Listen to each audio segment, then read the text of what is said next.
Welcome back to Smart Depot. Today we're going to take you on a little sweet journey and show you the top 5 features of Gcam 7.3 that you should use. The latest Google Camera 7.3 comes with a whole lot of features, but what most people know might just be the 24 frame per second video recording. But that's not all. There are a whole lot more that we're going to guide you through and show you how to use it. But before we start, first of all, how do you install Gcam 7.3 in your Android phone? If you're already using a Gcam lower version, I would advise, if it's not up to Gcam 7.2, I think you should uninstall it. But before you do that, you have to go to app information and clear the data before uninstalling it. Now, this will make sure that you have a seamless experience on the new Gcam 7.3 port that you're installing. And to install that, just click on the link in the description. This particular port was ported by Parrot 043, and it works for all Android devices from Android 9 and above. So click on the download link and then install the APK, allow the permissions, and then you are good to go. Let's go into the features. I'll start with number 1 here as the frequent faces. I've actually experienced the power of frequent faces in Google Photos, where Google will go around all your photos, study them, find out the frequent faces, begin to study and group their pictures, and keep asking you, is this the same person?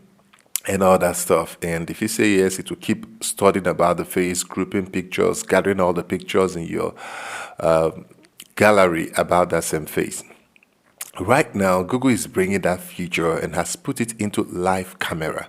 So what it means is that when you're taking pictures now, especially pictures of group persons in the picture, the live operation right now of frequent faces now will focus on those frequent faces and make sure that it gets the best capture, the best view, the best focus on them to bring out the best picture for them. So this is very, very, very important, because after taking picture of people who you know, they're actually the ones that probably come again and check, let me see the picture and all this stuff. So it takes good care of them and it makes the picture to even be better for them. So I think that's a critical one. You should turn it on if you're using Gcam 7.3. Okay, let's move to the next one. Our number 2 here is the popular one, the 24 frame per second video recording. Yes, that's part of the first thing that Google taunted about when they are talking about Gcam 7.3. But in practical use, in real life use, I have discovered that the 24 frame per second video recording in Gcam 7.3 comes with that little cinematic effect. And for some of you who do a whole lot of post-processing and editing of videos, will understand that you can apply a whole lot of cinematic effect on the 24 frame per second video. So if you're taking some videos, maybe you want to document something or you want to use it later, I think you should also use that 24 frame per second more often, because you will begin to enjoy it, especially in post editing and stuff like that. So it's another great new feature that you should try out. Next on our list is super resolution zoom, called Super Res Zoom for short. Okay, so this one has actually been in Gcam, from 6 to 7, but in Gcam 7.3, the Super Res Zoom has actually been redefined, it's been refined to the point whereby I put it side by side with the stock camera on my phone. You could see that there's better image processing, there is better picture quality, there is more accurate color reproduction, even at the highest point of zoom.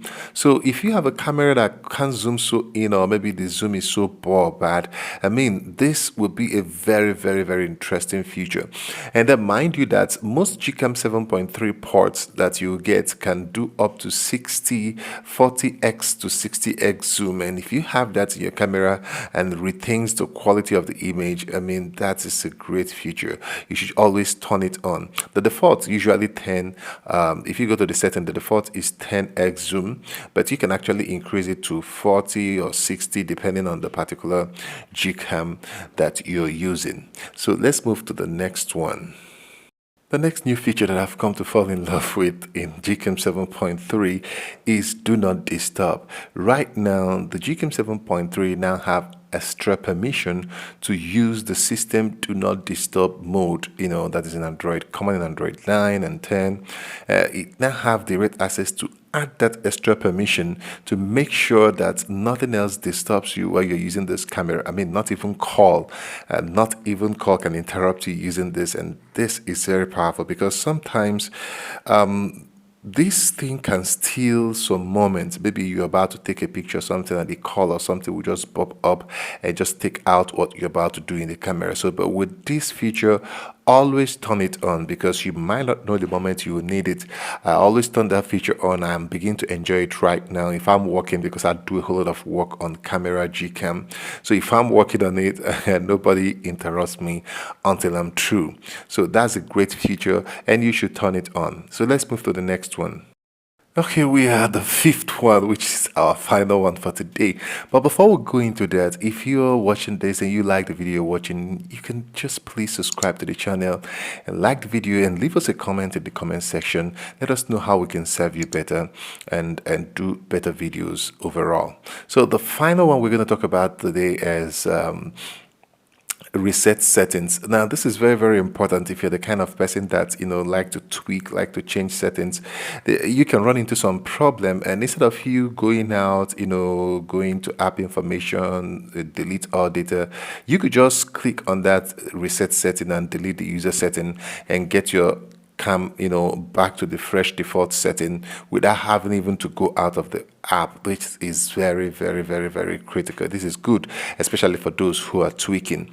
So I'm going to give you a final bonus setting before I leave, and that will be the bonus here will be manual advanced control setting. It's not necessarily new, but apart from giving you that library experience, it also gives you other basic experience for you to touch the basic setting like sharpness, saturation, even ISO settings for advanced HDR. So let me know if you want me to do a full Gcam 7.3 advanced setting video in the comment section. And that will be about it for now. I'll see you in the next one. Peace out. Subscribe. I'll see you.